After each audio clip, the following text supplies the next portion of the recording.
My name is Indira Gil. My area of expertise is mathematics education. I've been in the program for 2 years. I am a lecturer in education, and I am also the leader of the math cohort in the MAT program.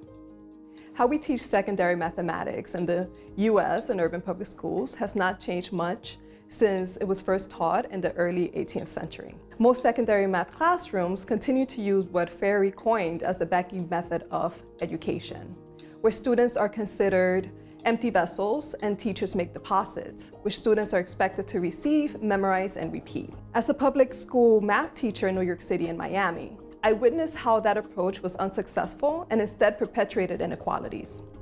Even the students who were considered strong in mathematics did not always fully grasp the concepts, relying more on their memory than conceptual understanding. This would pose a problem when pursuing higher level mathematics. Without grasping the underlying reasoning of algebraic problem solving, for example, students were at a loss when introduced to concepts that relied on that prior understanding. Mathematics is the greatest predictor of success in college science courses. By denying students access to math, we are denying them the chance to pursue some of the highest paying careers, hence denying them access to social mobility. This was one of the reasons I decided to pursue a PhD, to acquire new ideas and strategies on how to make mathematics accessible to all students. Young people of color in low-income and racialized communities have a right to math.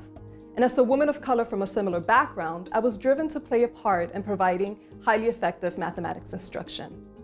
One of the key ideas I learned and implemented in my own math-based classes is introducing math through problem solving. This runs counter to the banking method of education in mathematics, where the teacher puts a problem on the board and shows the class how to solve it step by step, and then provides similar examples where they have to repeat the same process. Teaching math through problem solving requires teachers to first choose a rich math task, which is a problem that is low floor, high ceiling, with multiple solution strategies so that more students have access to the problem. Then the teacher scaffolds the problem for their specific students and facilitates discussion to aid them in solving the problem. This process not only pushes students to think critically about the mathematics within the task, but also empowers them. Math is not something that is owned by teachers. Math is from everyone. Math is logic, math is beauty, math is the universe. Math can be reasoned and justified. They can own mathematics too. The border problem is a great example of a rich math task. You present students with a picture of a square with a red border and ask them how many tiles make up that border. Some students will multiply the top by 2, multiply the side by 2, or what's remaining of the side, add them together. Other students will multiply the side by 4, recognize that they've counted the corners twice, and subtract 4. Then you show them a bigger or smaller square and ask them to find the red tiles in that picture. Then you ask them to use someone else's strategies and try it out that way. Then let's say 100 by 100 square. Finally, you ask them how many red tiles in any size square, or in other words, a n by n square. Here they are pushed to think about the patterns they are witnessing. Here they find that they have to write an algebraic expression.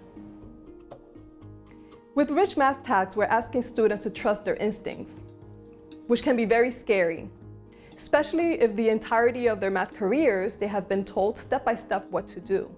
They don't yet realize how powerful they truly are. This is another key concept I focus on: students' math identities. Who can do math? Who is math for? What have they been told implicitly and explicitly by society, by their parents, by their teachers, by themselves? Mathematics continues to be a white, male, heteronormative-led field, and this fact does not go unnoticed by our students. Here at Brown, we're educating prospective math teachers to push against this idea, and one way to do this is to have students unpack their lived experiences. What have their experiences with math been like thus far? How have these affected how they approach math now? How have these affected the way they feel about mathematics and mathematics education in general? And how can we help students develop their math identity in a positive way? The two together, facilitating math identity discussions and teaching math through problem solving, is how we begin the journey of dismantling math education inequalities. I came to the US to permanently stay here when I was 7.5 years old from the Dominican Republic. So I didn't speak the language, and we lived in Jersey City, New Jersey, which had one of the worst school systems in the country at the time, which I don't know if that's the case now. It might still be. My experience growing up was very similar to the experiences of the students that I taught. So when I was a middle school and a high school math teacher, I started noticing a lot of inequalities happening right before my eyes. One of the things that I noticed was that every school that I worked at, and I worked at several schools, they tracked their students. And tracking basically means that they look at the student scores on state exams, and then they decide where the student belongs.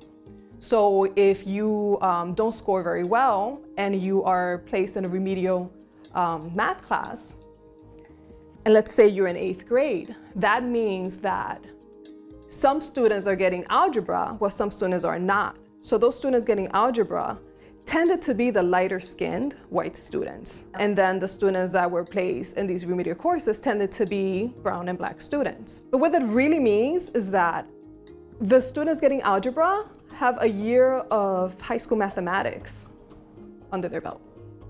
And the students that are placed in remedial do not get algebra till they get to high school. And sometimes in high school, they'll be placed in a pre-algebra course. So now sophomore year comes around and they're in algebra. Junior year comes around and hopefully they get their geometry, right? So they fulfill what they need to fulfill to graduate, but they don't get to go to higher level mathematics, like trigonometry, statistics, calculus, because from middle school, sometimes elementary school, they're already behind, right? So what this means is that they get to college, they want to be doctors. They don't have the prerequisites, and then the prerequisites they need, they have to pay for, right? So all these little things just kept connecting in my head when I started learning the system, and I wanted to go in and learn more. Like, how can I make mathematics accessible so that they are successful and they can be successful when they get to high school and they can reach this higher level mathematics courses. And it's just almost like a domino effect. So that was a big part of why I decided to pursue math education.